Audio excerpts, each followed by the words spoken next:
সতর্কবাণী দেয়। আমাদের আর্মিতে কোনো সতর্ক নাই।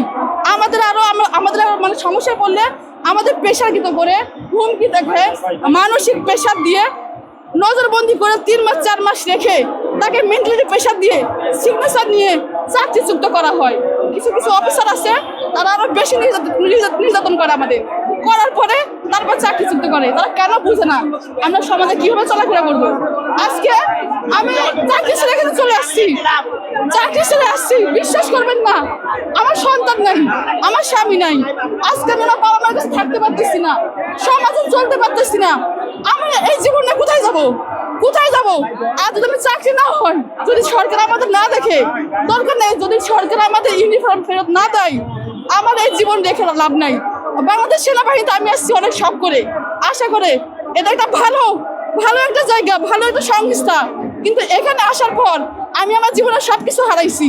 তাহলে আমার জীবন কেন রাখছে ওনারা? আমার জীবনটা ওনারা নিয়ে নি। আমি চাচ্ছি, আমি বুক পেতে দিব, তারা আমাকে গুলি করুক, আমার এই জীবন রাখার কোনো প্রশ্নই আসে না। আমার লাইফ নষ্ট।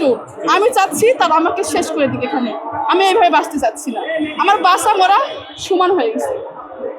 এই এতটুকু।